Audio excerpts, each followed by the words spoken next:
Hello, everyone. Hello.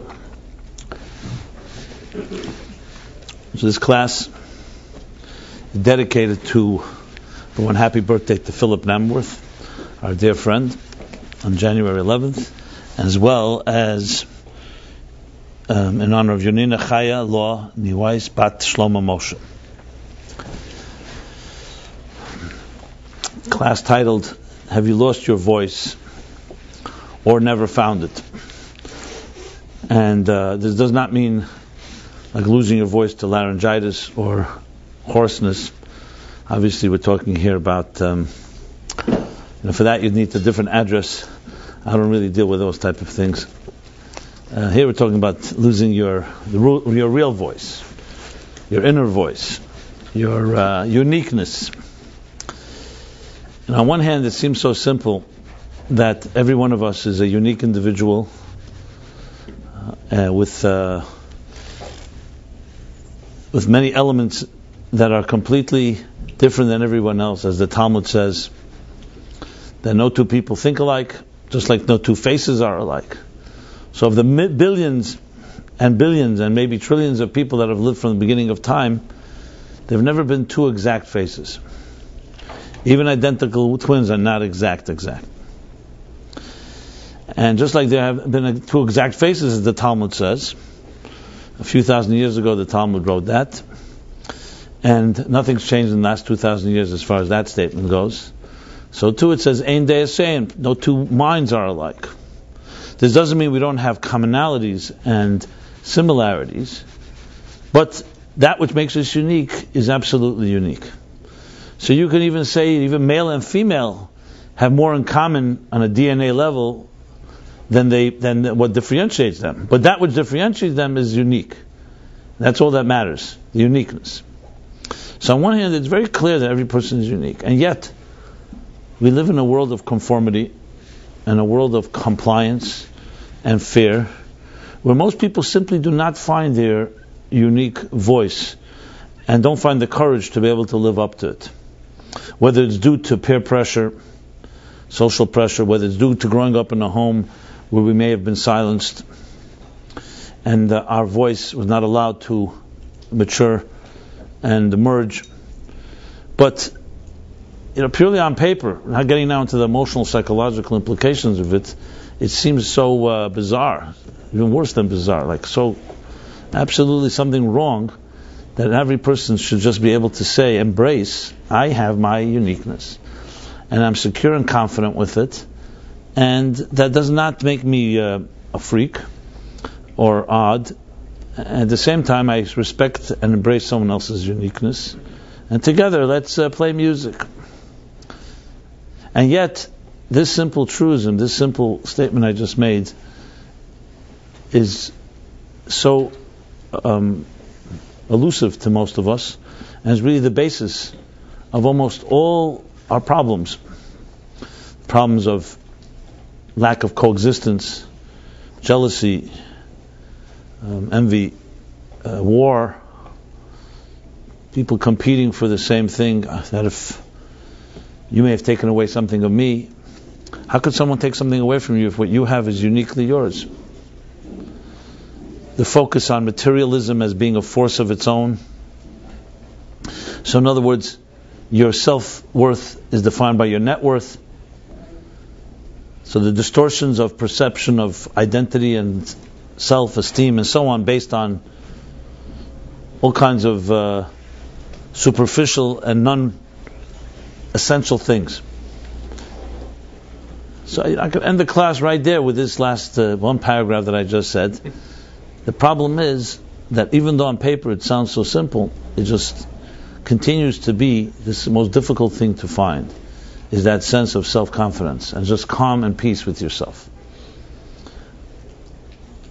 Now, when we're younger, we may not appreciate it as much, but as we get older, you appreciate what would you pay, what would you give to just have inner peace. And I don't mean inner peace as opposed to like some people think peace is absence of war. I'm not talking about that. Just like love is not absence of hate. The only thing that happens is when, as we lower our standards and the bar lowers, suddenly for us, a good day means it wasn't a bad day. when the truth is good and peace and love are entities of their own. They're not just the absence of the opposite. So that type of inner peace, or there's some called peace at the center, to just be yourself, be comfortable in your own skin, and not have to feel that someone else is who you should be, or feel that you need to please or satisfy someone else.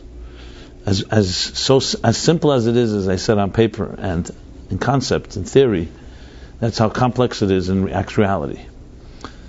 So it's an excellent discussion of figuring out how can such dissonance exist when everybody you speak to resonates that you have something unique about you, and yet you can't live up to it. So of course the immediate answer is, because things that are intellectually true don't necessarily mean they're emotionally comfortable. We can know a lot of truths that simply emotionally we just can't handle for some reason or other.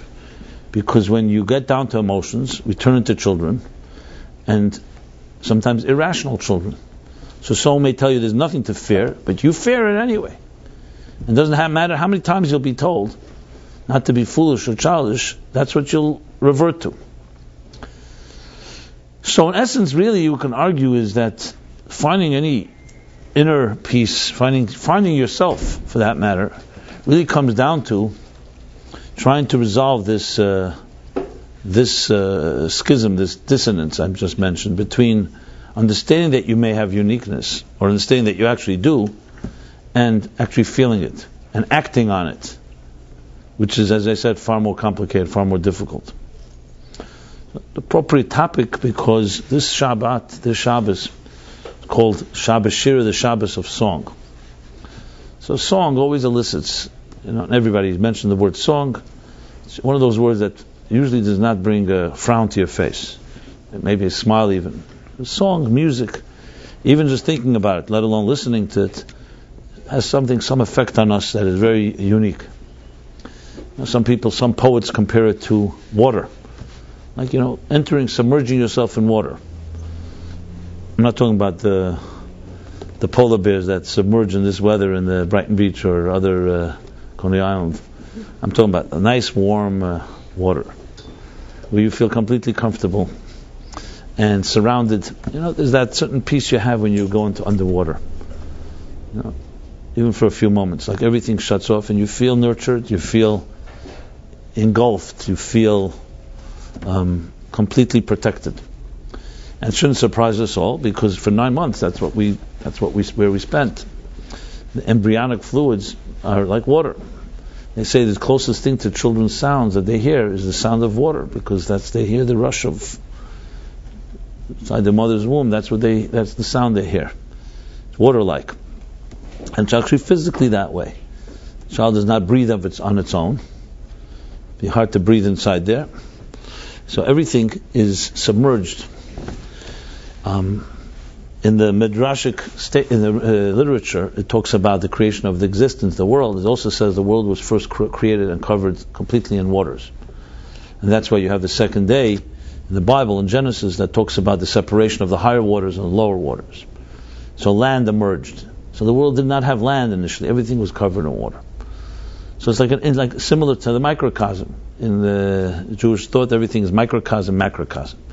We human beings are a microcosm of all of existence, which is being increasingly evidenced in science, that everything out there is in here. In a microcosmic level, the parallels are fascinating. And one of them is this, that we begin our lives submerged in water, and so did existence. And then there was some split. So understanding that is critical in understanding ourselves, because that's where we began. And that's why, going back to song has that. And it's interesting, this week's chapter, the song isn't just a song, it's a song, Shiras Hayam, it's a song of water, it's called. It was a song that the Jewish people, and Moses, led by Moses, sang after the waters parted, and they were able to walk through and escape the pursuing Egyptians who ended up being drowned there. This episode has been immortalized in Cecil B. DeMille's 10 Commandments, with all the gizmos and all the tricks of how he pulled off the parting of the sea. Some say it was more difficult for him to do it than for God to do it in the original. Charlton Heston, Moses. I don't know. When you study the real Moses, you're somewhat disappointed when you see his act. But regardless, the point is that this story has been immortalized and it has tremendous lessons, even though for some of us it sounds like so crazy. But song and water, those are the two key operative words. And they relate to each other. As I said, when you listen to music, what do you feel? You feel surrounded by the music, not that you surround the music. You plug out, you unplug, you put the headset on, and suddenly music engulfs you. And you're lifted by it. These are feelings we all relate to. For some it's escapism, perhaps. As they say, some sing to forget and some sing to remember. Or the line is some dance to forget or some dance to remember. But regardless, song has the power to transport you to another time and place. You can elicit tears, joy, can bring you literally to a place that's another place. And I've shared this, my theory is that music today that has so captivated the young generation, music is a major force in our society, which is unprecedented. It wasn't a force in society. I mean, there were always musicians and classics, but did not have the masses. To go to a concert 200-300 years ago was for the elite, for the monarchs. It wasn't a mass cultural phenomenon. So obviously technology has part to say about that, but I think it's also more than that. The music has essentially replaced, I submit here, prayer, religion.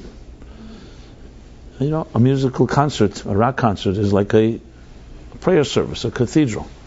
Obviously not with quite the same implications. Though I personally never attended, but I always hear from, they call deadheads, the Grateful Dead fans, that going to a concert was a pilgrimage. Someone once even told me it was like going to the temple, and you prepared for weeks ahead, if not months ahead. And you didn't just prepare physically yourself, you also prepared all the right offerings and incense and ketores and karbonos, all that necessary, all the what some call foreign substances. And it was a whole experience. And in a sense, once upon a time, what religion did for so many people, this is what music does for so many. And it's not a surprise that music is identified with the word soul. Soul. Because that's exactly what spirituality is all about. It's about being lifted to another place, transported to another place, being surrounded by it. And literally freeing yourself from the bounds and from the confines of this material world. And music has the ability to do that, at least temporarily. The great challenge is, can you come back to tell about it? Is it pure escape, or can you integrate it into your daily routines? And that's obviously the key challenge. Because it's one thing, to find yourself a weekend, an evening, a few moments when you lock yourself up and you go down the street in Manhattan. I did it a few days ago, and I saw, I would say 70% of people had some headphones on.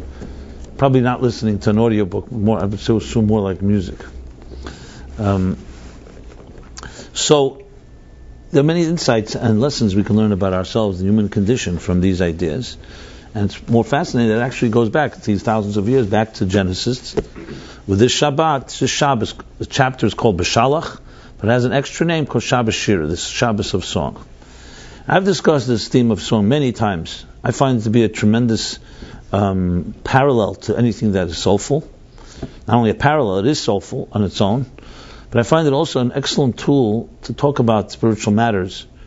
Because when you talk about, let's say, the Parsha, or you talk about some other Jewish ritual or tradition or holiday or anything like that, it's some people take to it and they are interested, but many are not. Many are turned off by rituals.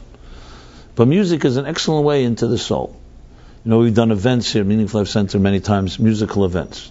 Actually, this whole class began, really, the core group are people from the music industry. Most people were from music. It's not surprising to me, because the parallels, as I said, the commonalities between soul and music are impossible to deny. So I find it to be a gift. They tell the parable of when God created the world. He said to the angels, he consulted the angels, which is a common description in different midrashim, consulting the angels, and usually God didn't listen to them anyway. Like we all do. You hire a consultant, you don't listen. So God did the same. He would talk to these angels and said to them, should I give the human race music and art? And the angels immediately said, absolutely not. Humans are selfish. They'll abuse it. They'll commercialize it. They won't appreciate it. Give it to us. We will sing your praises.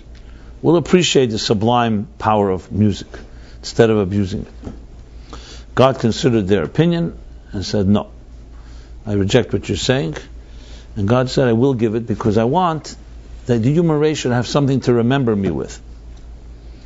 So think of a world without music. Think of a world without song. It's hard to imagine. Now, I understand song doesn't just mean when you're singing. It means we have a melodic rhythm inside of us. Why does song resonate? Studies show, there are actual experiments, that not just newborn children react to music.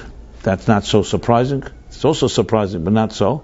But even children in the womb, as I mentioned, in the waters of the embryonic womb, fluids, respond to music. There's studies, they tried this, they played music near their mother's womb, a future mother's womb, and the child responded, reacted to it. You tried enough times and you saw. No, they didn't go for a whole boogie and dance, that's true. There's really not a lot of room on the dance floor inside the womb. But there was enough movement to indicate that the child responded. Now the question, of course, everyone asks, and still no one has developed a theory. How? For someone to respond to something, you have to have some point of reference. If you heard music, you're a young child, so of course you respond, you get older.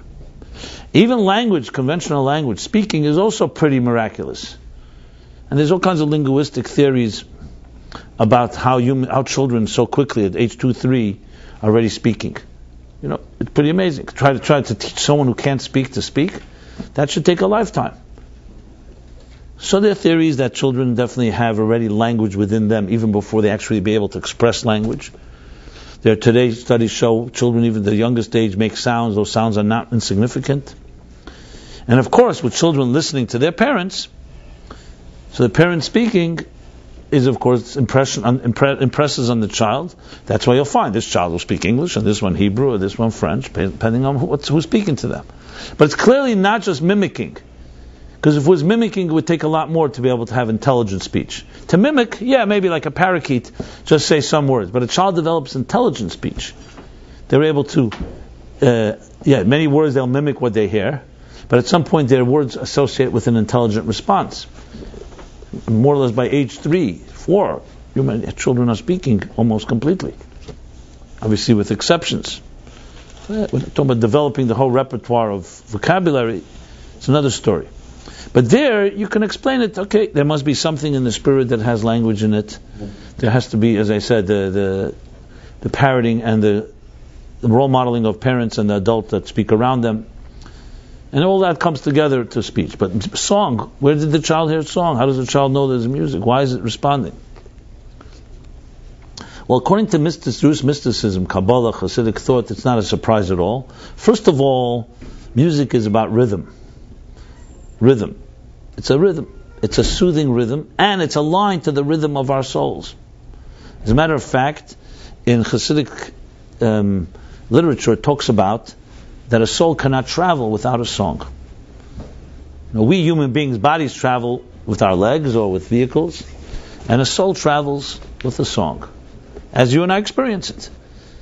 You can have millions of frequent flyer miles, and your soul may not moved an inch in 30 years.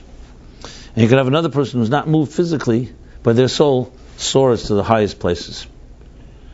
So when you say you are trapped, trapped and freeing yourself from being trapped is not a physical thing. You can have somebody who's sitting in 5 hours in one place, and they're the freest person on earth. And you have another person who's running from place to place, and they're completely enslaved.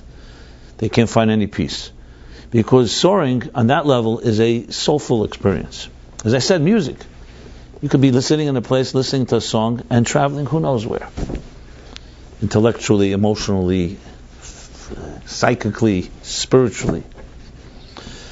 So this theme I've discussed many times, and I don't want to go over all that I've discussed in the past. We have it archived. You want to access it, you just go to meaningfullife.com, type in song, you get a whole slew of stuff on music and song. And I want to address it more in the context, as I said, have you lost your voice? Or have you never found it? Context of who we are. So to go back with the child analogy here, song is the language of the soul, and therefore for a child it doesn't have to be taught. It's the closest language of a child. As a matter of fact, language, the language we speak, is far more unnatural than song. That's why a child in the mother's womb would not respond to words. If you were able to, let's say, amplify words, would the child respond to a command? Stop, don't, yes, no? Absolutely not. No one even has such a consideration. But music it responds to, because music is the most natural thing to a song. So think about that. If that would be the case, one could develop a theory that if you continue singing to the song, singing to a child after it's born, or the rest of its life, this child will be in its most natural environment. Think of that. So imagine, maybe that's what we should be doing. As soon as a child is born, continue singing. Everything should be done with sing-song. And everything should be in that context. That's the best way to cultivate a confident and nurture a child, just like water. You keep the child surrounded by water. Now, obviously, after pregnancy, once the fetus emerges, the baby emerges, you can't surround it actually in water, even though some have, underwater births and all of that type of stuff. But that can't last too long. But music can. Now, music doesn't mean necessarily physically always singing to the child. It means that the child is hearing music. Imagine you had a friend, and you could say, every time this person speaks to me, I feel like they're singing a melody to me. That would be pretty cool, right? Lovers would love to think that, in a romantic sense of things, that's what's happening. Unfortunately, it's not usually the case.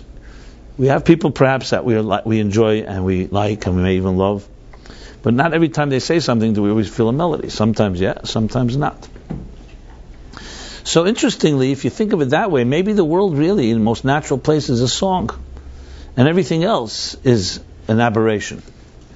And this is the world in which we live, a disconnected world from a world on land, and a world that song is a novelty. It allows you to escape to, but it's not our natural space. So with that idea in mind, you can say, listen, if I could connect to the song inside of me, and I can access it at will, whenever I wish, that perhaps carries the secret to finding confidence in yourself. And as long as you don't have a connection to that, and you're depending on other forces to give you security and a sense of purpose, perhaps you're barking up the wrong tree, going in the wrong place. I say it all perhaps simply because I don't like to speak in a didactic and dogmatic way, but that's exactly what I would like to suggest. That we have really like two personalities going on in our lives. When things resonate, it's that inner real you that's suddenly triggered. The word resonance. What's resonance mean? Resonance comes from the term to resonate is like, they used to use a pitchfork or a sound fork. I should say, not a pitchfork, but it comes from pitchfork. That today it's also used by musicians and so on. When a certain frequency, it will vibrate. That's resonance. We all resonate. When you hear their sounds, for example, we do not hear. They're either too low or too high on the scale. When something resonates, now what's the opposite of resonance? A grating sound when you're annoyed. And I'm not going to ask you to imagine the screeching sound of chalk on a board. Just thinking about it can make you a little nervous, right? Words that grate on you are non-resonating. Resonance is when it's smooth, it's pleasant to the ear, it just fits in, it doesn't disturb. On the contrary, it's calming. It's calming because it's aligned.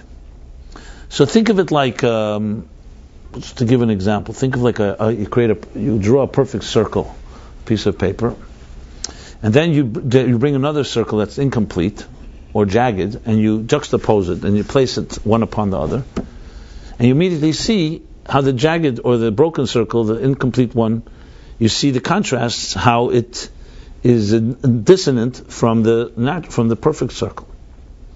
In any type of education, good education, you always have the good teacher will always convey to you a model that you can look at as contrast, for contrast purposes. Because if you don't have one, you never know where you're at. So let's say you're studying music or art, or for that matter, any science. So it's important to know what has a master achieved. Now you may never become a master, but you need to know what is excellence. You need to know what is the standard of excellence before you can, and then you can say, okay, here's where I stand comparatively speaking.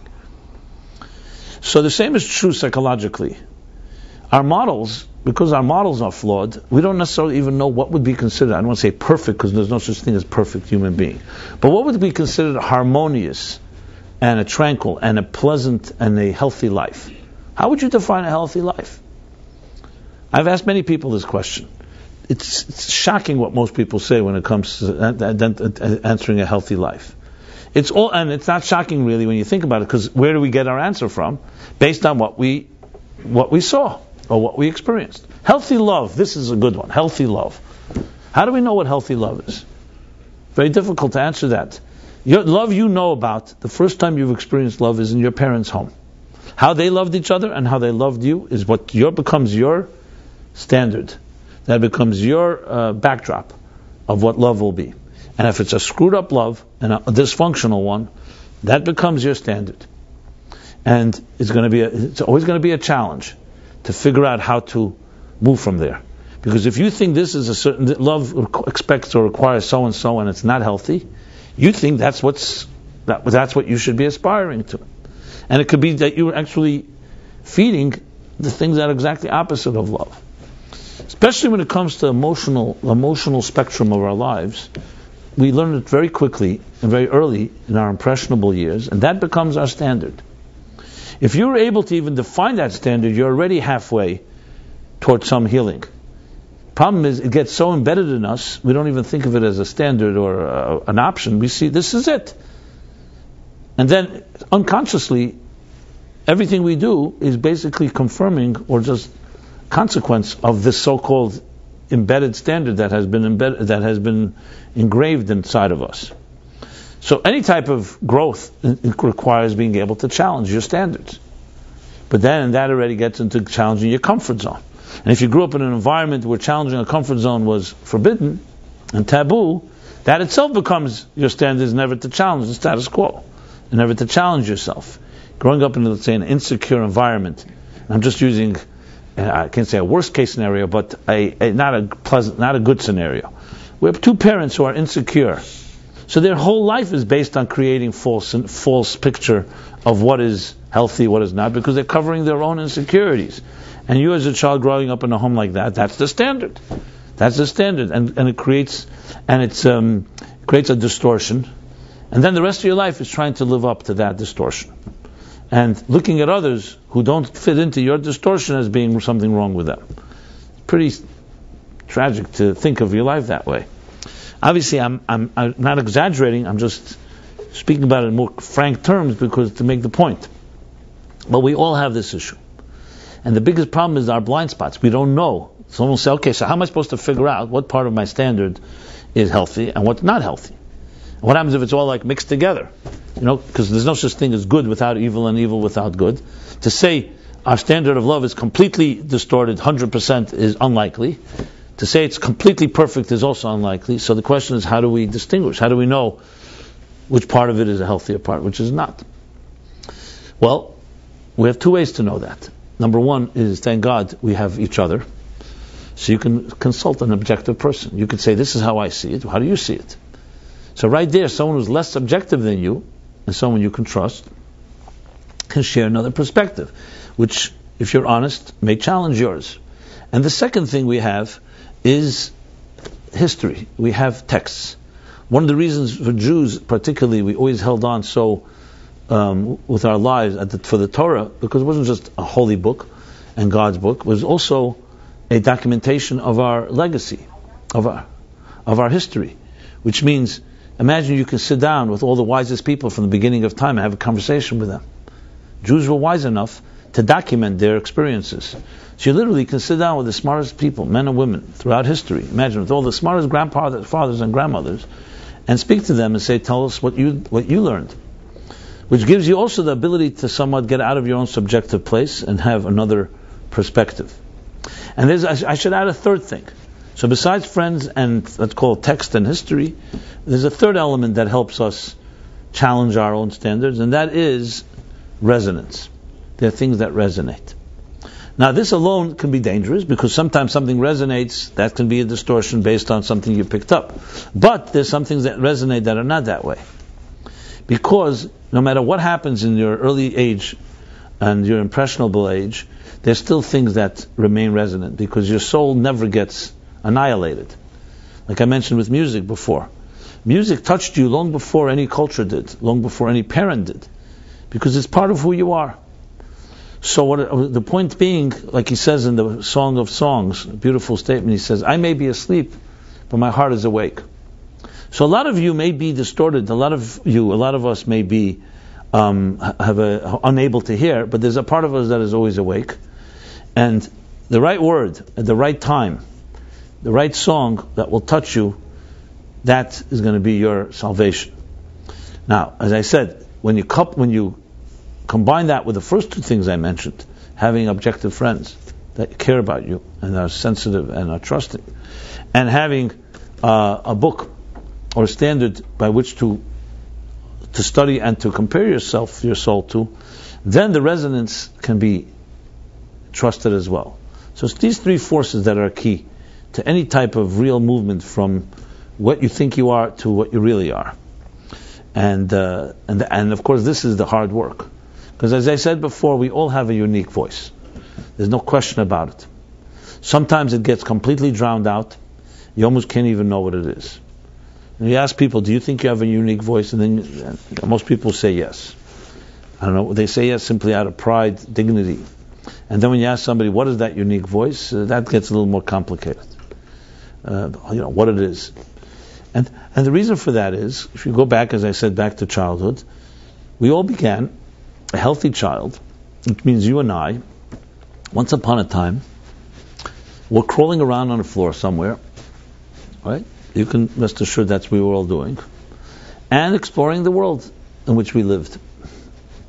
And uninhibited, we tried everything. Sometimes to the chagrin of our parents, they had to stuff up electrical outlets or other things not to get children to get their fingers in there, or the cabinets under the sinks not to get their hands on dangerous substances. So, but a child on its own is an explorer, and each of us was that type of explorer, and we were basically exploring our voice. Now, of course, at some point you stop crawling, you start walking. Fine, that doesn't stop your exploration. But what really happens? Where do we lose? Or when does this start slowing down? This so-called uninhibited curiosity is when the adults around you start slowing you down. When it becomes like an expectation that this is not, no, you have to do this, you have to do that.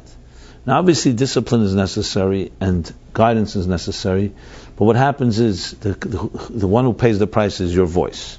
And your inner voice begins to slowly subside. In more extreme dysfunctional environments, it gets silenced consistently.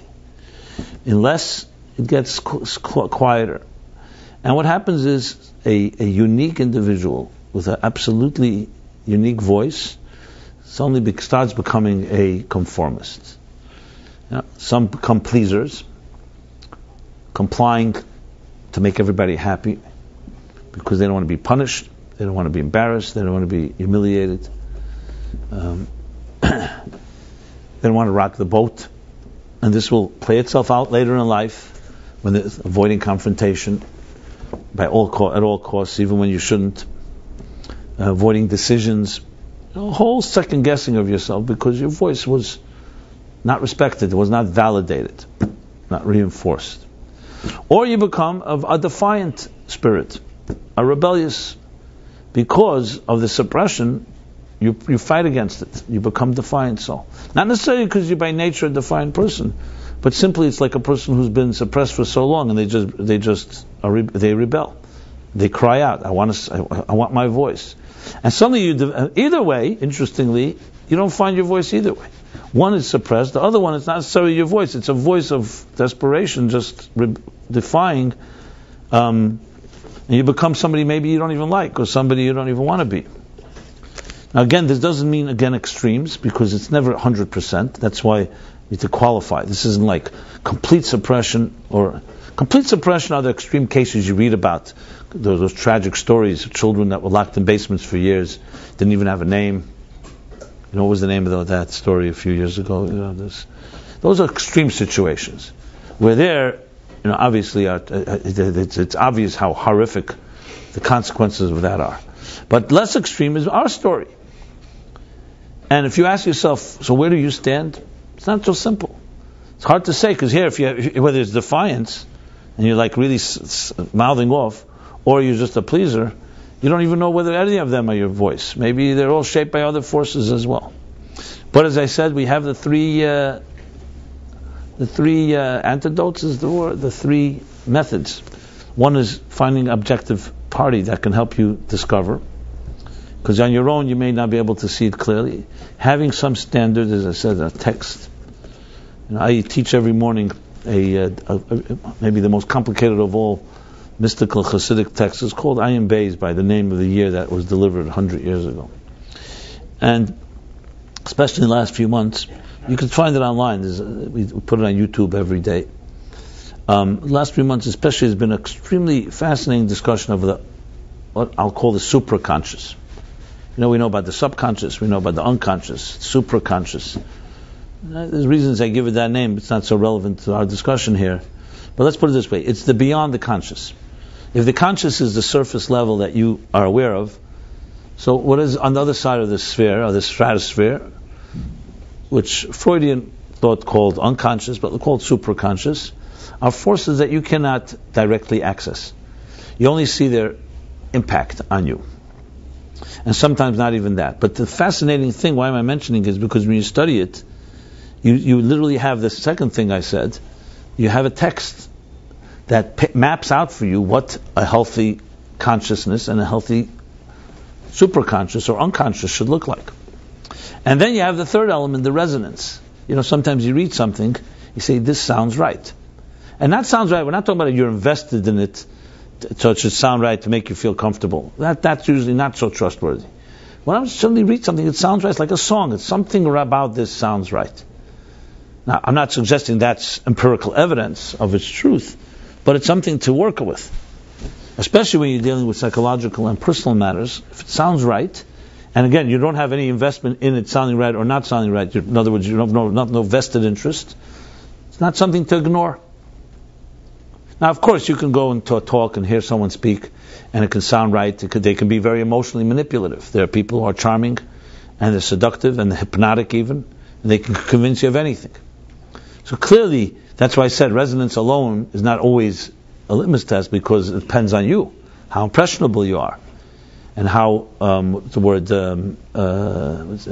impressionable, how suggestive you are. But if you couple resonance with text, with a friend, objective friend, you pretty much can get yourself some direction, because you have a sounding board to test different ideas. So here we go. We have then a self, a perception of ourself as it is right now, and we have a self that in some way something's happened to it, and we don't know how much has happened and how much of our real voice has emerged. And then the real challenge is we have life goes on. You can't suddenly stop and say, you know what? Let's stop the rat race. Let's stop the merry-go-round, and I'm going to stop and just figure out what's my voice. What's my superimposed voice? What shaped it? The problem is you're facing situations every day. Someone provokes you today, and you get angry. You're in a relationship, or you're not in a relationship, or you're trying to be in a relationship. A good one and you're reacting to it. You have emotional reactions. So it's not something you can suddenly stop and say, okay, listen, I'm just going to stop and then figure out. We are right now actively acting out our lives. Life is what happens to you while you're busy making other plans. So you're acting out your life, and what are you acting it out based on? The tools, for good or for bad, of what you have before you. But the introspective person challenges themselves and asks, okay, let me step back and think about it.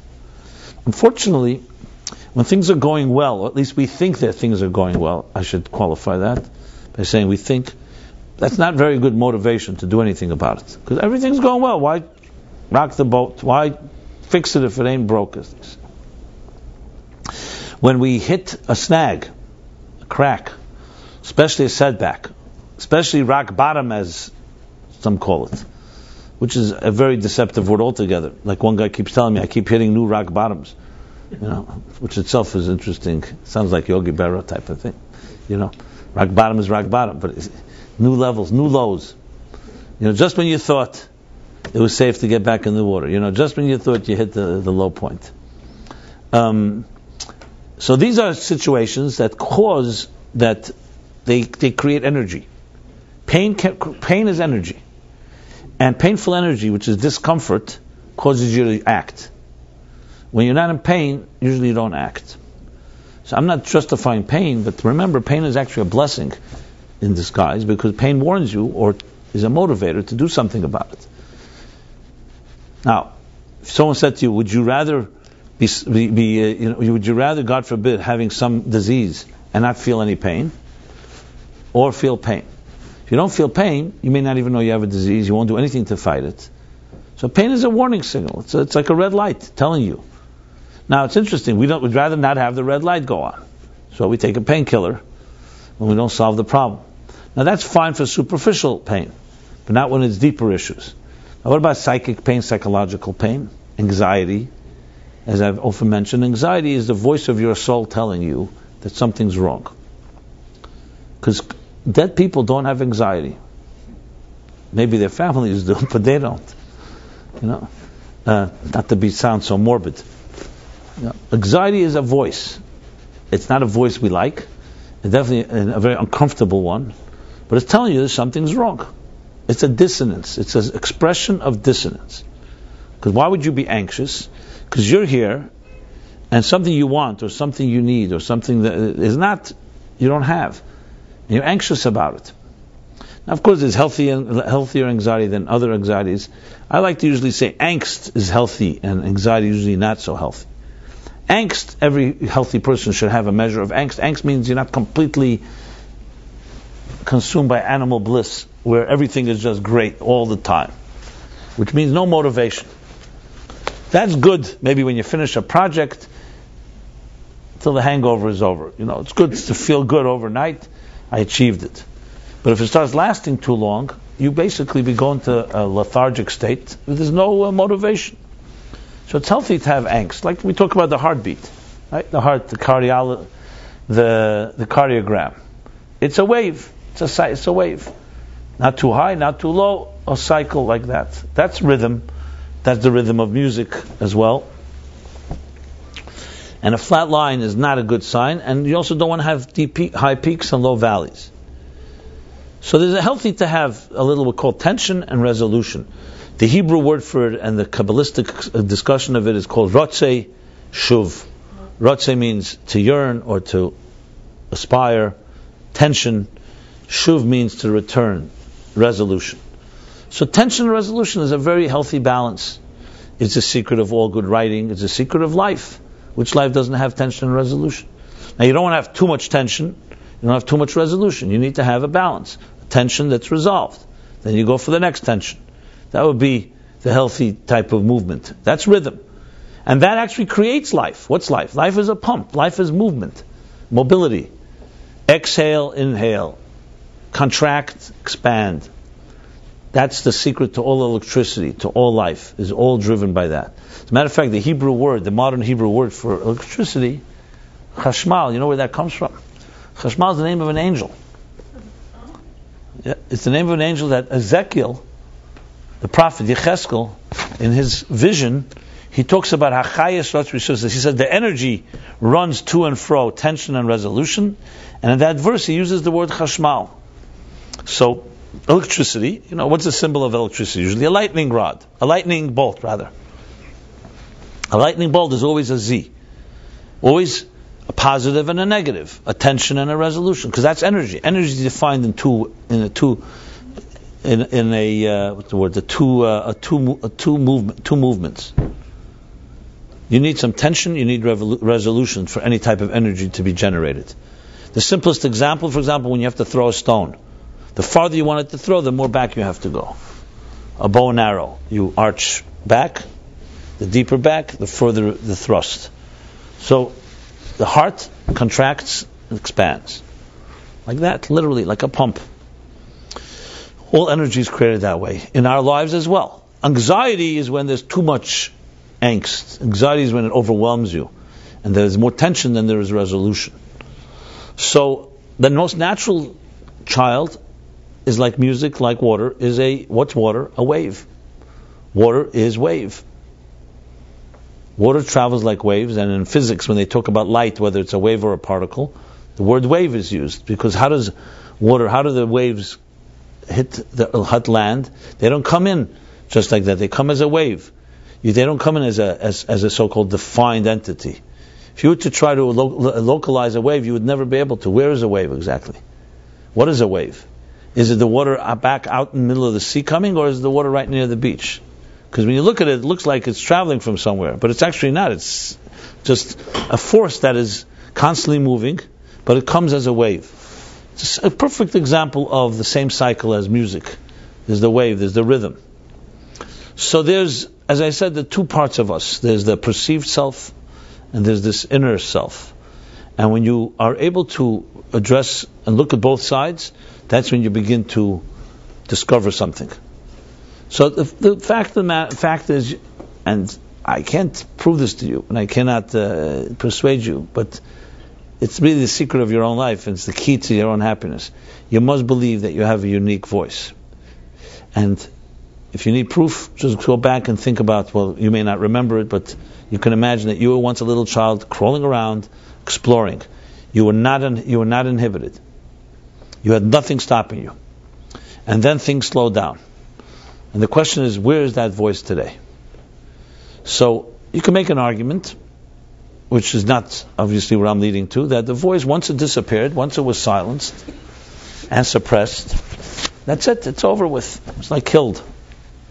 Some people feel that way. They feel like I was killed. My real me has been killed. And now my life is now something else. Either satisfying people or I'm defying people. Can't find a normal balance. Now tell me, who has not encountered this in the dating process? Either yourself acting out this way, or the person you're dating acting out this way.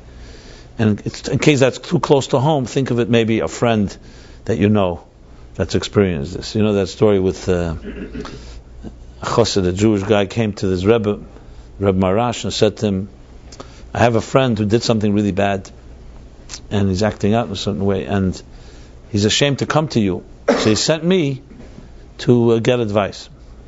So the Rebbe looked at him and said to him, why would he expose himself to you? He could have come to me and say, I have a friend.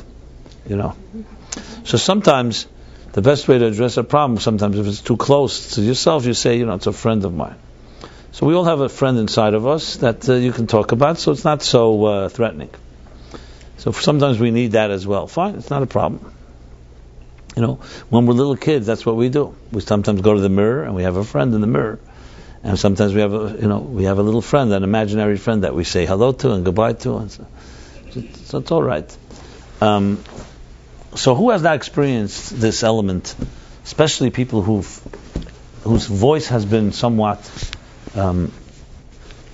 silenced in some way or suppressed, that in dating process you begin to test the other person in ways that are not regular. Because when you have not found your own voice, or if you lost your voice, so you're constantly searching for the respect. Will someone respect you? And you'll do things that are far more, you'll test and test and test, and sometimes make your dating partner miserable. Because, they don't understand. Why do you keep doing that? Why haven't I not earned your trust? So for anyone in that situation, the person who's doing the testing or the person who's on the miserable end of it, it's important to understand when you see that and you see it persistently, it's a given, it's textbook. It's a given of a person crying out who's not found their voice yet. So the way they do it is, people get close to them, they keep testing, they keep seeing, will you respect my voice? Now, the truth is, if the person was in touch, they would understand why you're taking it out on that person. Why don't you realize that it's like someone who hasn't drank water for 10 years. So you meet somebody and they give you a cup of water, you keep saying, 1 second, will you give me another cup, another cup, another cup?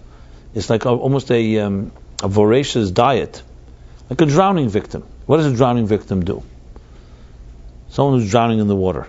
So even when a lifeguard comes to save the person, they will never just say, oh great, save me. The drowning victim will pull down the lifeguard, or the one who's coming to save it, and pull them down. They have to have, it's a whole technique how to save a drowning victim, because when you're desperate, you don't think. You just grab anything that's near you, and you may end up killing the thing that's supposed to come to save you, because you consume it. This is a common experience in a type of dysfunctional love, where one partner is extremely needy and extremely demanding, and it's like endless. It's like bottomless.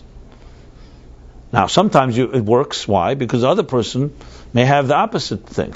They never also found their voice, but they just know how to give, and never take. So this is a perfect dysfunctional marriage, is that. Someone who's a complete pleaser, and the other person who's a complete taker.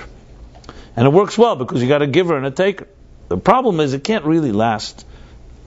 Even though often it does last, that's not necessarily good news. It can't really last because it's not healthy for both of them. It works at times, because it's like a so-called market adjustment, but an unhealthy adjustment to unhealthy patterns. But that's not what you're looking for. What you really want to have is that both know how to give and both know how to take. Usually a person who's in that scenario, I don't know, what they call Al-Anon. You talk about people who are partners of addicts. You have what they call codependence, which is a whole phenomenon of its own. It's a whole syndrome of its own. You love somebody, and in the name of love, you want to help them. Sometimes you even have the savior syndrome. You want to save them, which is yet another issue. And what happens is, you go in with all the good intentions, and you just give. But at some point, you have to get drained. So what do you do when you get drained? You may not even take it out on the other person. You may take it out on yourself. Somewhere it has to give. Something is off. So codependency, which means you initially came to help the person, and you ended up drowning with them. And then, of course, everyone goes into denial, and no, there's no problem. So these are just examples of consequences that result from a voice that was lost or never found. This is what happens, because when you don't have a voice, you do everything possible to get it, and your pride and dignity may not even allow you to acknowledge it. So that's why you have yet another distortion, which is a person faking self-esteem. Nobody likes to be exposed. Faking self-esteem is very humiliating. But a lot of people fake it, where they say he hides his ignorance with his arrogance. He hides his lack of self-confidence with his arrogance. So sometimes people who seem so confident and aggressive and assertive and so on, they could be just a little scared child who's figured out a way to compensate for it all. So I can go on and on with every nightmare scenario of relationships. I'm sure I don't need to remind you all. You probably have your own set of experiences. As I said, if not you, a friend or a friend of a friend. Somewhere there's degrees of separation. You'll find something going on out there. The key here is to understand this negative consequences is really meant to identify the positive. And the positive is that you do have a voice. That's the key. You must know you have a voice. You have it. No one has it instead of you. And it's critical you have to discover it. So as I said, you could have the attitude, I'm damaged goods, I lost it, that was it. My parents knocked out of me, this one knocked it out of me. What Judaism teaches, there's no such thing. The pilot's flame never gets extinguished, period. Because the soul is divine. It's a simple axiom that if you need to remind yourself this 1,000,000 times a day, do it. We start every morning, we say, Moda'ani, I acknowledge to you, God, for returning my soul to me. And I'll go a step further. And I'm not even saying it as a religious statement, even though it may sound religious. I always say to therapists I know and anyone that's working with souls and psyches and so on, the most fundamental principle, beyond all the techniques and methods, is the belief and faith in the soul of the other person and its ability to get beyond any challenge it had. When I hear a therapist tells me they don't believe that, I said, so what, you're taking money from a client? Why don't you tell them you don't believe that you can help them? They say, well, I'm helping them by soothing them. I'm helping. It's a poor soul. He has no one to talk to. So he pays me $150 an hour to have someone to talk to. Okay, that's nice, Then probably this therapist could figure out to do a recording. You don't even have to show up. The guy thinks he's talking to someone.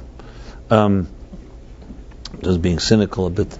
But the point I'm making here is that to me, this is of all messages in Torah and Judaism, all the Bible, everything we hear, the single most important and fundamental, more than anything else, is that you matter, that you were created in the divine image, and that you're absolutely unique, and your voice can never be extinguished, no matter what happens to you. And to me, any healer has to be dedicated to that above all. You don't have that, what are you going to? Then everything else falls. Because then you could say, hey, you know what? Too bad, damaged goods. Someone got into an accident, something was severed, and no way back. So what do you want? I mean, yes, you can create damage control, minimize the collateral damage, consequences, etc. To me, this was when it resonated with me, that the Bible begins, that what is the description of the human being? You were created in the divine image. That to me, that was it.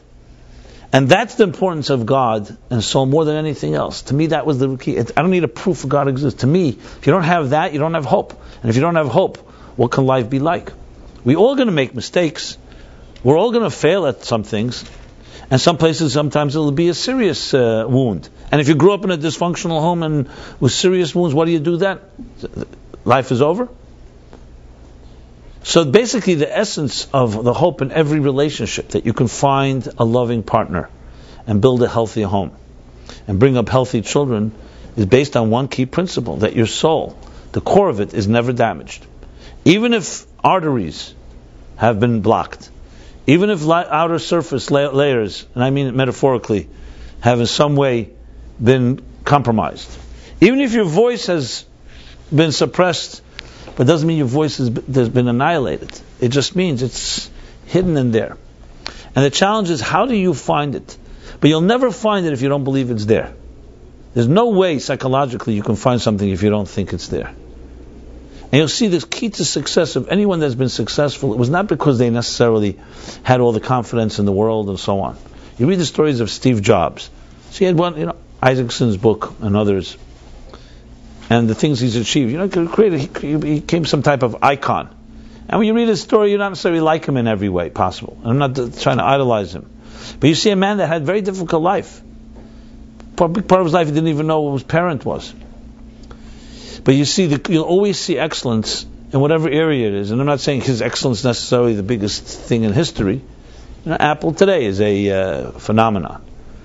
I'm just describing it as a case study in a person that it came down to that there was some belief in something that kept him going, and failure did not deter him. Even being thrown out of his own company, Apple, didn't deter. You'll see this consistently. Everyone who's achieved something, you'll find a place where they were pain, loss, and they did not succumb. And all the rest, which is the road that most people travel, don't make history. That's why we don't talk about them. Everyone you talk about, you check out their life story, you'll find somewhere a major challenge, and they did not succumb. Because nobody isn't challenged in life. So of course, then we all say, okay, so what is the secret they have? Well, I think it comes down to that they do not allow themselves ever to believe that I'm completely damaged. No matter how bad things are, there's something alive. To me, this is the essence of faith in God. You may not like the word God, so don't use God. Say faith in your soul, faith in yourself, whatever it is. To me, I don't care about the word. It's the concept. Because if it's just about you, you can say, hey, you know what? We're human beings. Some of us get damaged along the way, and that's that. Too bad. But if you have something inside of you that is not so human, that's not so man-made, so men and women, for that matter, cannot damage it because they didn't create it. To me, this is the essence of why God is important. Because it really gives mankind, gives each of us the ability to know you can get beyond anything. So I'm not trying to make a case here against atheism. I think that atheists believe they just don't call it God; they call it something else. I think Richard Dawkins is a big believer, except he's God. He believes in himself more than in anything else. Now, I understand that there's some people who misrepresent religion and God as this fairy tale image of a guy in heaven with a long white beard waiting to strike us with lightning. So as I've said many times, as Levi Yitzchak Berditchever said to the self-proclaimed atheist, the God you don't believe in, I also don't believe in. If that's God, you can consider me too. Me, Rabbi Jacobson, also an atheist. However, if God is that force within us all, an eternal force that nothing can vanquish, that's a whole different story. You don't accept that, then you know what? You're basically writing off yourself. That's what it comes down to. Because that's where the true value of a soul is about. So number one is you must know you have that voice. And then you have to find the people and find the texts and find the resonance that helps you access it. So in a Shabbos like this, when we talk about song, that's what it's about. Everybody has a song. Everybody. Now, the interesting thing is when we listen to music, we're listening to someone else's songs singing, because you didn't compose them. You just like them.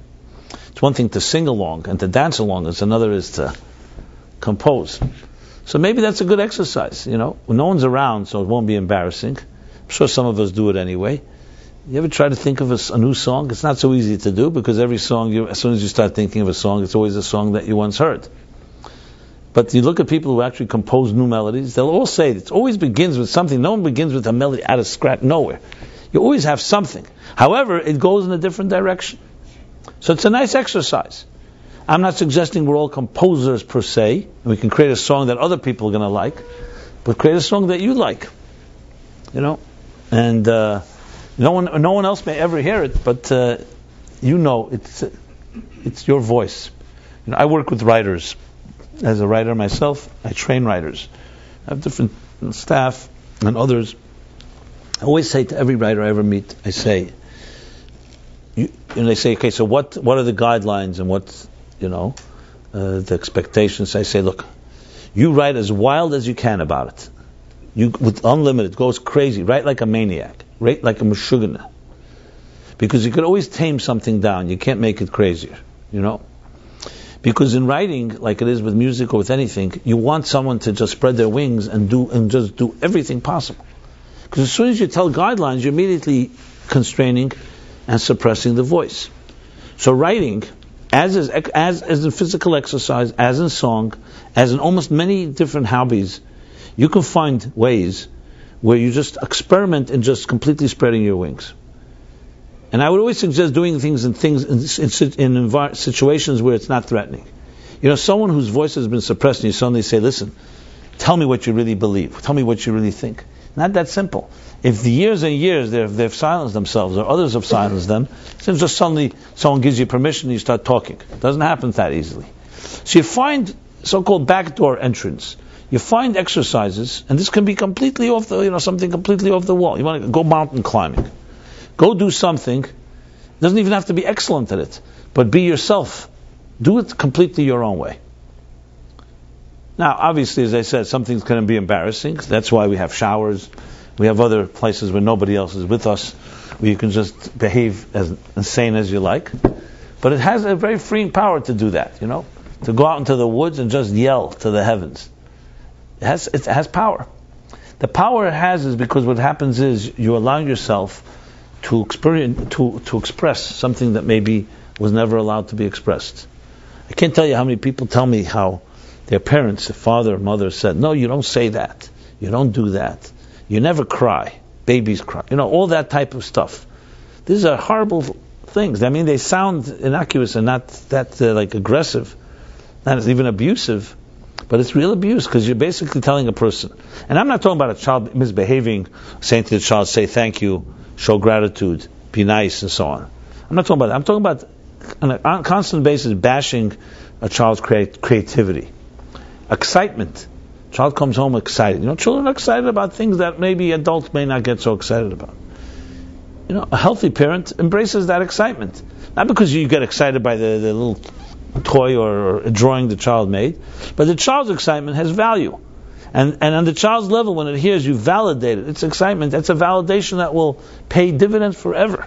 Because one day the child will not necessarily value that little drawing, but they'll do other things. And will they be validated then, or will they remember that as soon as you do something a little of your own, it's questioned, it's laughed at, it's dismissed, and so on. It's tragic what adults can do to children. What can I say? Anytime parents come over to me and say, bless my children or something, I always say, I bless you, don't corrupt your children. That's what I always say. That's the blessing. You don't need, it's like flowers in the garden. You don't need to bless the flowers. You need to bless the gardener to make sure the flowers are allowed to emerge, and don't let the weeds destroy the flowers. Flowers will do what's fine. Look, God created very interesting. A child develops in the mother's womb. We didn't figure that one out. That comes from another place. Just don't get in the way. Don't do things that are destructive. Life will take care of itself. Problem is we get in the way, we distort, and so on. It's like that's what I said. Let do what you have to do. Water the garden, nurture the child, and you'll have a beautiful child grow up. Make sure it feels that it's indispensable and valuable, validated. How many people today tell you, I see this as a trend almost. Well, not almost. I think it's an actual trend. It's an interesting one. I still consider myself young. I still feel like I'm 17, 18 years old, just for the record. This is my delusion, so please don't bust my bubble here. But at the same time, look, I've been around a little, and I've seen different things, and you grow and you mature. Hopefully not too mature. You want to be a little immature too. So one thing that strikes me that I see, see things as things develop, is I've studied and I've seen people like, a student of the human condition, and when you care and you speak to people, you have empathy, you observe certain things. They say the trends. Okay, there's the baby boomer age that began essentially mid-50s. Not mid-50s, late 40s, and after World War II, basically till the early 60s. Then they have Generation X, and there's Generation Y, and there's the Millennium children. There's the whole cycles. So, being a baby boomer, born in the late 50s, so I've studied and I see interesting trends. We know that in the 60s there was a sexual revolution. One of its direct impacts was the rate of divorce that went up. Divorce suddenly zoomed up. The different analysis why, etc., the whole marriage institution, and many other factors. But one thing you see a generation that was suddenly being born without necessarily having two parents, definitely not two healthy parents around them all the time. So it's an interesting study what kind of generation will come out of this. Okay.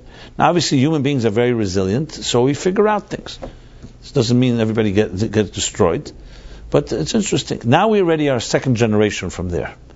And I noticed a trend, which I haven't seen really anyone write about, because I guess it's just really the age is coming now. You're talking about the grandchildren of the baby boomers.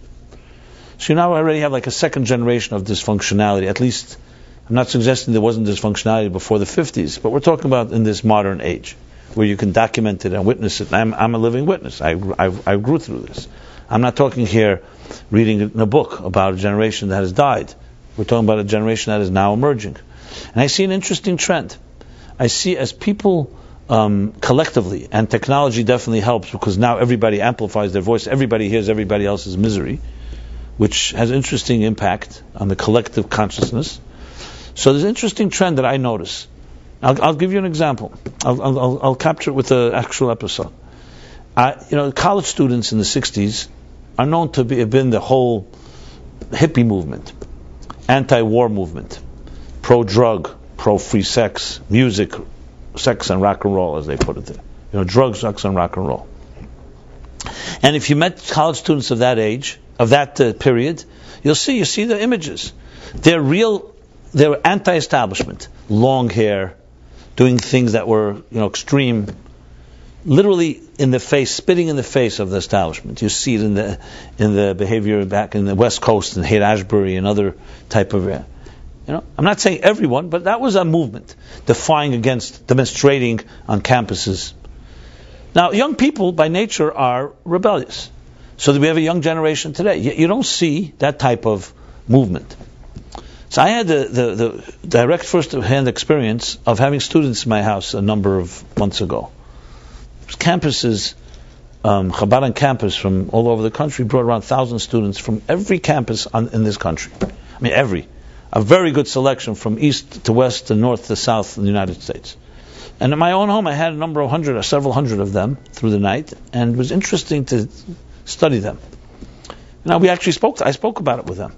And you're looking for, like, are these students, why are these young people not challenging establishment quite the way their predecessors did? And I found something very interesting. It's my own little observation. That they are, in a different way completely. There it was with defiance. There it was, as I said, standing out. Here, and at my table, there were a lot of excellent students, but their defiance is far more, they want to build healthy families. That's for them defiance. They're sick and tired of having, I remember one young woman, very, 28, extremely educated, extremely bright and articulate. She said, my whole childhood was running from my father's house to my mother's house. Couldn't stand it. I don't want to give my children such a life. And I saw the way others reacted to it. By no means is this a scientific study. Let me just qualify. It's just an observation. And I saw their rebellion is against the dysfunctionality that they experienced. It's an interesting twist. So in the 60s, the rebellion was against establishment, against the rules, against the corruption, against the status quo, against Nixon, against Johnson, whatever. And now it's far more, they don't even care about politics. It's completely about personal. And it's like, I want to build a healthy home. I'm looking for ways to find love. I said, but you were studying to be a lawyer. Why aren't you focusing on that? Yeah, that's a job, but I'm not going to let that destroy my rest of my life. I wish this is a trend. I can't say it's a trend yet, but it's definitely, I saw something that I pointed out to a number of people, and they say it's true. I asked some college professors who I know. They say, people who are in the campus world. So it's interesting. If it's true, which makes total sense, it's like a rebound effect. After a while, enough people who did not grow up in very healthy homes are sick and tired. They don't want to have that. So if you have a few people, okay, it's quiet. Now, as I said, it's all broadcast. Now, let the dysfunctional arise. Today and what does he say? As Marx wrote, there's a specter haunting the world. It's a different type of specter. Why do I say this? Because I see a voice emerging that's a very healthy voice amidst a world that wasn't so healthy. So it's very hopeful to see something like that. That means that despite what they've gone through, despite of being so-called invalidated and silenced, people want their voice to be heard. And it's in many different ways this happens. Not always healthy ways. It's a given that when you are desperate, you do whatever it takes. But it could be healthy. So I'm thinking about saying the following. That, I was just reading today, this morning in Ayin Beis, he said a rule, an axiom, that pain always reaches deeper than pleasure. That's what he says. Which confirms something I once heard from a professor. I was in Lima, Peru a number of years ago. We did a conference on happiness. The professor said that you need to win $4,000 to compensate for the loss of $1,000.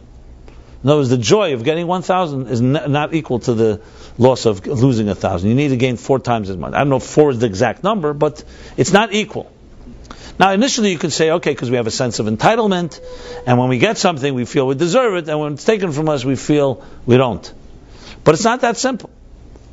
Even though they speak about the pain principle and the pleasure principle, I remember meeting a guy, I think his name was Hal Linder. He worked at at the time he worked at a big advertising agency. I met with him, I was brought to a meeting, wanted to talk about how do you change consciousness about certain things. And he was involved, interestingly, in 2 campaigns, 2 major advertising campaigns in the United States, both working for the government. One was anti-smoking, and the other was seat belts. Now these were very extremely difficult campaigns. Why? Because I remember, and some of you may remember, wearing a seatbelt was for nerds. Nobody wore a seatbelt. You're cool, you don't wear a seatbelt. And smoking was the coolest thing you did. Everybody smoked. It was on television, it was on movies, everywhere was smoking. So you're dealing with 2 embedded things in a culture, And they're separate campaigns. I'm just mentioning them all in one. And they were saying, how do you change people's attitudes? And everyone knew you can't just legislate and call it criminal, and you just ticket everybody that had seatbelts, because 99% of the country was not wearing seatbelts. They couldn't do that. They had to change the attitude. So they worked on making the seatbelts more comfortable and making signals to warn you, the whole shtick. They came up with this. They have to find, how do you break a routine or a perception that something is not cool? You have to get somewhere into the brain something that's deeper than being cool. And what's deeper than being cool is to be alive. They said the primal sense that you don't want to die. And hence the campaign, seatbelts save lives. Simple as save lives. And they bombarded the country with statistics and data, how many 100,000 people died this year from car accidents, more than any other more than plane crashes, more than cancer, etc., etc. True statistics. But they were going for one thing, the pain. We do not want pain. We don't want death. Seatbelts save lives. They didn't want to say no seatbelts kill. But in smoking, what they say smoking kills. Same message. It kills and saves lives. Because that, in the part of that brain, that's what people don't want. So it was an interesting observation. So what I'm suggesting here is that each of us has, I'm sure, grief or loss or some type of trauma, some pain. Pain is energy, or else you wouldn't feel it. However, we'll call it inverted energy. Think of it like a black hole. Instead of illuminating, it implodes and it ties you up. The question is, how do you tap a loss? How do you tap, let's say, a lost childhood, lost paradise? How do you tap that into turning it into something of positive energy? That's the key. Because just to say, listen, I didn't have a voice, now I'm going to find my voice. So, as I said, you need to have the absolute confidence it's there. Number two, you have to have people that you believe in you. There's no way you can do this on your own. Because remember, if you could do it on your own, you would have done it a long time ago. And who doesn't want to get out of that? Who does not want to discover their voice? So it's not that you're lacking motivation, it's you're lacking confidence, you're lacking the tools. So having people, as I said, both objective people and people who support is vital.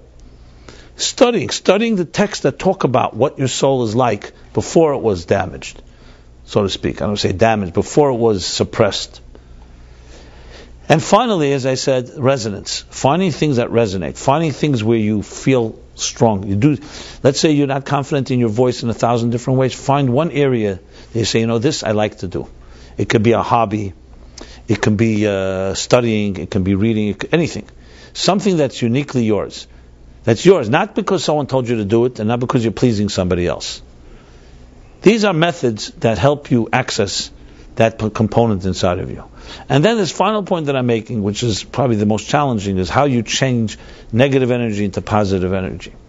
I can only give an example, well, I give many, but I'll give one example, personal example, because I know this resonates and works, because it worked for me.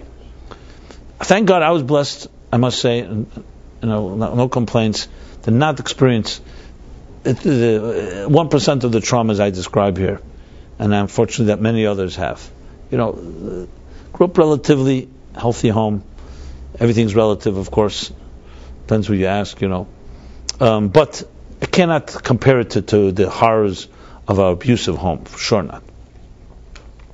For me, the loss that I can discuss as an adult is my loss of my father's death.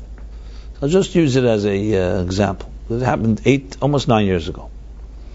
There's not many moments in the day that I don't think about it. Sometimes more consciously, less consciously. Obviously not with the shock and trauma of the time. My father was 70 years old, so I can't say it was an accident that happened when he was 30 or 40. Not to say, I don't think death can be measured anyway. A death is a death. Even if you lose a father at 100 years old, it's going to be a trauma. Because a death has a finality to it. You can't see that person again. It has a whole series of an abyss that you haven't seen. Let's put it that way. I hope none of you ever experience this taste of death. But if you have, you'll immediately identify with what I'm saying. I'm just using it as an example. It can be any trauma, any hurt, anything. More extreme, less extreme. Tremendous grief. Very hard to put into words, being that I speak and I write, and I always look for words even for things you can't, to words even for the wordless. I would say it's to me hands down the most definitive experience of my life, more than anything else. Definitive doesn't mean necessarily the best, but the most definitive. And the way I understand it is because a parent is part of your foundation. It's like the foundation of a building. You may not see it, but there's no building that could stand without it. And your father and mother, for that matter, but your parent has been with you long before you'll ever remember. My earliest memory is my father walking with me, holding my hand. And then there's all this, so it's so deeply part of your conscious and unconscious that suddenly when it's not there in the conventional way, it has a tremendous effect on your whole psyche. I'm going to go analyze it to death here, no pun intended. But I remember the grief, the loss, the sense of, almost like the material world didn't matter at all. I remember after we stood up from Shiva, I went for a walk. We walk, it's a tradition to take a walk on the street. It was like 7 days where I went outside, but 7 days you're just surrounded by people, and taking a walk. And I remember I was walking with my sister, and I said to her, because like nothing mattered. We passed, I remember, a pizza shop. I tend to like pizza once in a while. Not too often, once in a while. And like it totally didn't matter. It was like insignificant. It was like this material. Literally, it wasn't necessarily a spiritual experience, but it was like the material. Who really cares? When you see a place where life and death, you see something final, and you realize how life is fragile and all that, and things. It suddenly rips the veneer of this secure, so-called material world away. And I remember asking my sister, I said, "How long do you think this will last?" And it didn't last long. You come back, takes a day or 2, 3 days, you're back to reality. You're back to the illusion of reality. But I never forget the experience, and I could reconnect it any given moment. And the grief is hard to explain. It's just a hole inside of you. I happen to be close to my father. I loved him. But I could see this with anyone, even if one is not so close. It has an impact. That's it. Sometimes it's an impact the other way. You wanted to beat up your parent, and now you can't anymore, whatever the reason is. And in my case, my father was a journalist, and he had a newspaper, and he was the publisher and the editor of it. And I was doing my work. I was working at Meaningful Life Center, the work I do now. I didn't have time for that. I never was involved. But for some reason, I could not see it just close down. Whatever, that's my nature. So I became the publisher, which I am till this day. Completely ridiculous, because I didn't have a second for it. So I hired people. But I'll tell you one thing. Clear as day. I took energy called grief and I turned it into that. I did it completely as a mitzvah. It was my tribute to my father. And I see with my own eyes. I know that it's doable. I wasn't even so conscious, but I see the energy of the grief was channeled directly. And I did things with such passion and commitment that it made no sense, but I did it. And thank God it continues now. Good staff. It consumes a little part of me, but I was able to manage. But I've never in my life been able to figure out how I can do that. But so there's no question that any loss has a tremendous amount of energy. But you have to find something where you channel it. In this case, it was my father's memory. It was his life. I couldn't see myself just letting something die. It's bad enough that his body died. 35 years of his life. He built something that had value. It had a message. It was a voice. It was a media voice, etc. It's called allgemeiner.com if you want to check it out. A plug for it. And thank God, it's still challenging. It's not that easy, but great staff, young people, all in their 20s working on it. I'm just the guy that gets all the abuse, and all the honors haven't come yet, but whatever. You get the idea. But the point is that there's a channeling. So whether you feel you have a voice or you don't, there's energy inside of you. The energy may be a desperate cry, but that's also a voice. So my suggestion is you have to find something that speaks to your heart. In the Talmud it says, where should you begin studying? A student asks, he said, where your heart desires. Where your heart desires. It's like the ultimate validation of your heart, of your voice. Every one of you has something where your heart desires. I'm talking about something healthy. I should qualify this. Something that your heart desires, and if you can't find it, you have to find someone that will help you find it. And then commit to it. That's how you start getting your voice activated again. And if you got negative energy, so then do it with craziness. This Shabbos is Yud Shvat, the 10th of Shvat. It's a significant day in the world I come from, maybe the entire world. A day with the passing of the previous Chabad Rebbe, and the Rebbe that was my mentor and teacher, assumed leadership.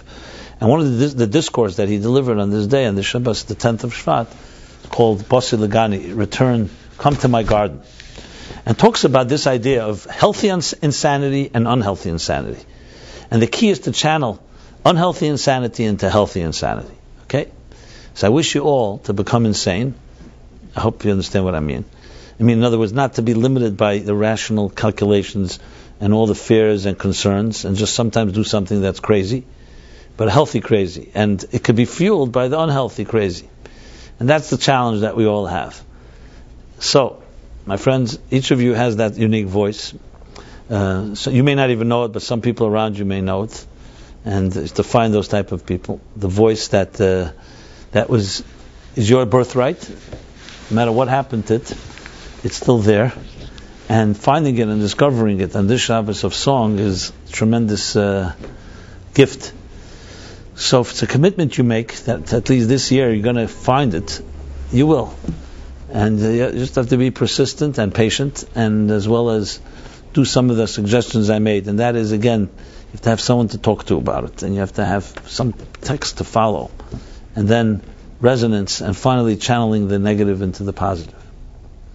So, to me, it's the greatest, what can I say, the greatest reward, the greatest gift is to be able to see people's voices sing. I just have deep pleasure when I see it. So I wish us all that we all should merit to see each other's true voice emerge. And it may not be what others like or they don't like. It doesn't have to be defiant. It doesn't have to be compliant. The key is that it's yours. And find somewhere to express it, and find people that will respect and cherish it. That's my blessing and wish to all of you. Okay, so to your voice, if I had a l'chaim, a toast to your voice.